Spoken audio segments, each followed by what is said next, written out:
Guarantee है मैं इसको जेल भेजूंगा, और वो गारंटी उन्होंने पूरा किया। उप मुख्यमंत्री बना के चुने हुए लोग भी गलत करते हैं, ये तो साक्षात प्रमाण है। हेमंत सोरे, हेमंत बिस्व शर्मा, आपके नारायण राणे, मुकुल राय, एक पूरी फहरिस्त है। अशोक चौहान, जिनको भारतीय जनता पार्टी ने ईडी सीबीआई से डराया, धमकाया, और उसके बाद फिर जो डर गए वो मोदी जी के चरणों में गिर गए, वो भाजपा में चले गए। जो नहीं डरे उनको जेल भेज दिया गया। ये तो सच्चाई है, ये तो जनता देख रही है। अमित शाह और नरेंद्र मोदी जी भारत के ठीक है। उमाशंकर जी, वंशराज हमारे साथ आम आदमी पार्टी के प्रवक्ता, आप भी बने रहिए, वो जुड़े हैं। वंश जी, केजरीवाल की गिरफ्तारी हो चुकी है, पहले रिएक्शन में आपका चाहूंगा, क्योंकि उमाशंकर जी भी थे, वो कह रहे हैं कि असंवैधानिक है। आपका रिएक्शन?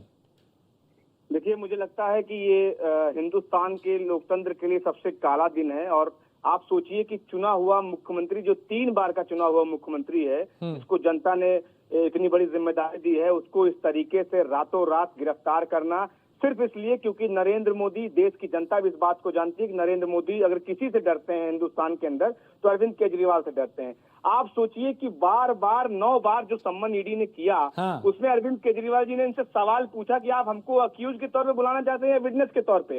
और जब आज माननीय हाईकोर्ट ने ये बात कहा कि 22 तारीख तक आप इस बात का जवाब दीजिए कि क्यों ना अरविंद केजरीवाल को इंटरिम रिलीफ दे दी जाए, अगर आपके पास कुछ सबूत है तो कितना आनंद फानंद में, कितना ज्यादा एक तरीके से पीड़ा में है, डर में है नरेंद्र मोदी की। लेकिन उसी हाईकोर्ट ने सर ये भी तो कहा कि 9 समन के बाद भी अगर केजरीवाल नहीं आए तो आप गिरफ्तार क्यों नहीं कर रहे, ये भी तो पूछा कोर्ट ने। वो पूछा, बात आपकी ठीक है, लेकिन आप बताइए कि क्या ईडी ने इस बात का कभी जवाब दिया कि अरविंद केजरीवाल को किस मामले में बुला रही है? वो क्या वो अक्यूज हैं, क्या वो विटनेस हैं? 16 तारीख को जब अरविंद केजरीवाल जी राउज एवेन्यू कोर्ट में पेश होते हैं तो उसी रात को जो है एक नवा सम्मन आ जाता है। तो ये पूरा दिख रहा है कि किस तरीके से भारतीय जनता पार्टी, नरेंद्र मोदी का मैलाफाइड इंटेंशन है, किस तरीके से अरविंद केजरीवाल को रोकना है, उनके बढ़ते हुए कद को रोकना है। बेहद दुर्भाग्यपूर्ण है इस देश के लिए, इस देश के लोकतंत्र के लिए।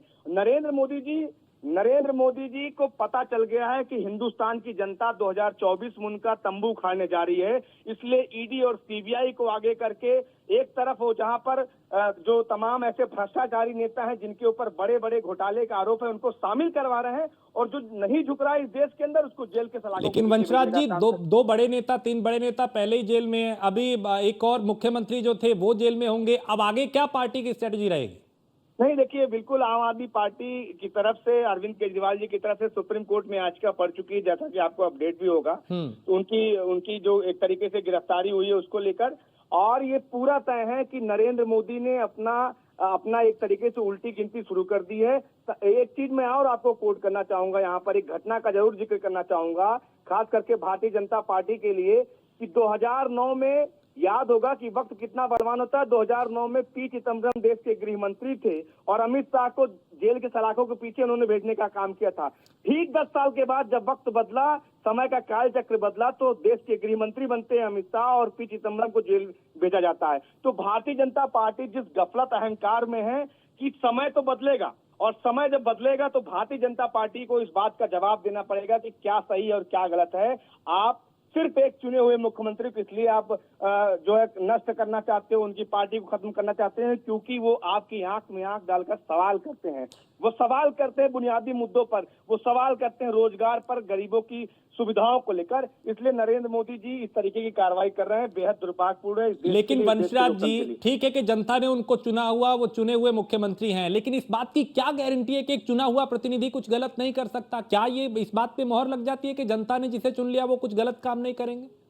2 साल हो गए, 2 साल से इस तथाकथित घोटाले का एक तरीके से जांच ईडी सीबीआई कर रही है। आप बताइए कि कहीं 2 रुपए का भी ट्रेल साबित कर पाए ये लोग? क्या नहीं कर पाया। और 2 दिन से हाईकोर्ट में जिस मामले को लेकर बहस चल रही थी, उसमें भी ईडी ने कहीं कोई 1 पैसे का भी सबूत दे नहीं पाई है। तो इस बात को तो देश की जनता जानती है। और दूसरी तरफ सीएम, जो असम का सीएम है, उसका तो पूरी बुकलेट भारतीय जनता पार्टी ने वाटर घोटाले का गांव-गांव में बांटा था देश के, और उसको भारतीय जनता पार्टी में शामिल करा के मुख्यमंत्री बना दिया। तो ये भारतीय जनता पार्टी की मंशा को देश की जनता अच्छे से समझ रही है। ठीक है, बहुत शुक्रिया वंशराज। तो ये आम आदमी पार्टी के प्रवक्ता जिन्होंने कहा कि यह संविधान की हत्या है, असंवैधानिक है, ये गिरफ्तारी बीजेपी की साजिश है, केंद्र सरकार की साजिश है, ईडी, सीबीआई और जांच एजेंसियों का दुरुपयोग हो रहा है, ये तमाम आरोप लगाए गए आम आदमी पार्टी की तरफ से। लेकिन सबसे बड़ा सवाल ये और सबसे बड़ी खबर पहले आपको बताएं कि कल केजरीवाल का मेडिकल कराया जाएगा।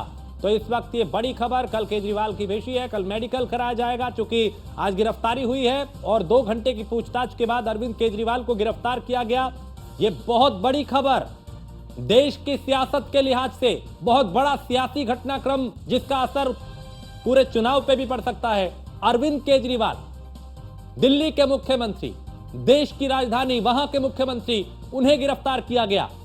समर्थक बड़ी संख्या में यहां पे जुटे।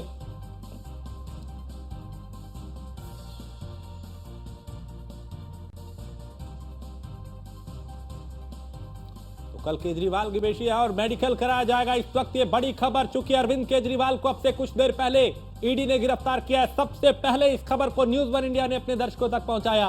गिरफ्तारी से पहले भी हमने बताया था कि आज केजरीवाल को गिरफ्तार किया जा सकता है। न्यूज़ वन इंडिया की खबर पे मोहर लगी और केजरीवाल को ईडी ने पूछताछ के बाद गिरफ्तार कर लिया।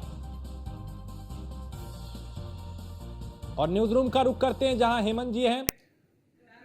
हेमंत जी, बहुत बड़ा एक घटनाक्रम सियासी लिहाज से भी, हालांकि आम आदमी पार्टी हो, कांग्रेस हो, वो इस पूरे घटनाक्रम को सियासी चश्मे से देख रहा है कि ये षड्यंत्र के तहत गिरफ्तारी हुई है, जबकि आप खुद प्रक्रिया का पालन नहीं कर रहे थे जब आपको बार बार समन दिए जा रहे थे।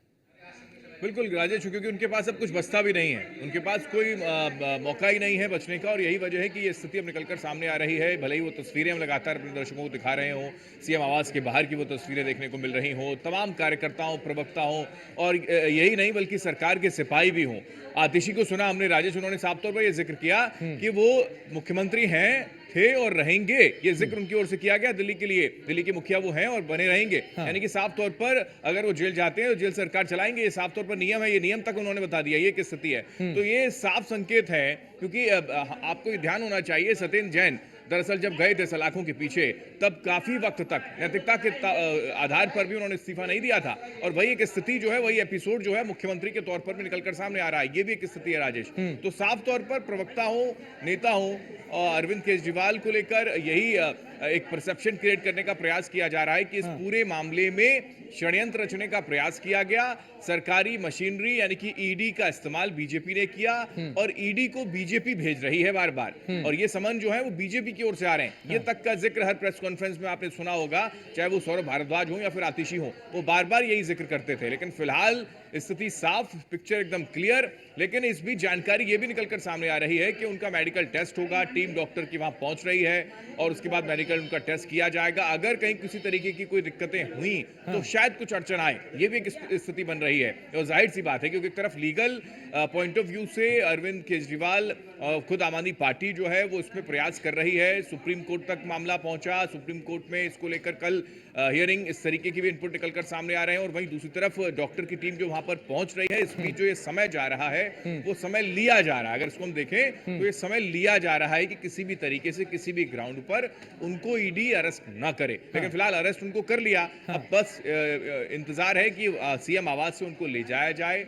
और ये ऐतिहासिक अगर क्षण कहे तो नहीं हो, कहा जा सकता है कि मुख्यमंत्री रहते हुए अरविंद केजरीवाल जो हैं वो दिल्ली के जो मुख्यमंत्री हैं, दिल्ली की सल्तनत में जो बैठे हुए हैं, उस सलाखों के पीछे पहुंचेंगे या फिर नहीं, ये संभावना बनी।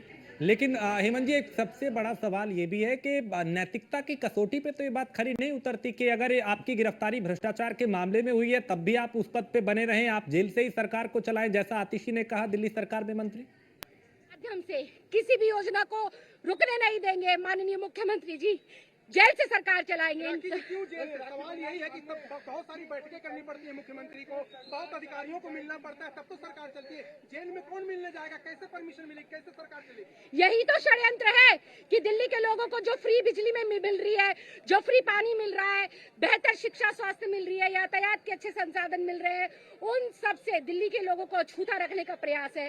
लेकिन दिल्ली की लोगों की किसी भी सुविधा को हम रुकने नहीं देंगे। देखिए, हेमंत सोरेन ने इस्तीफा दिया था राखी जी, हेमंत सोरेन ने इस्तीफा दिया था जी, केजरीवाल इस्तीफा देंगे, क्या निकलेंगे नहीं निकले? आम आदमी पार्टी के वो समर्थक हैं, वो कार्यकर्ता है जिनको हिरासत में लिया गया है, लेकिन वो कह रहे हैं कि ये असंवैधानिक है, ये गैर कानूनी है, ये संविधान और लोकतंत्र की हत्या है और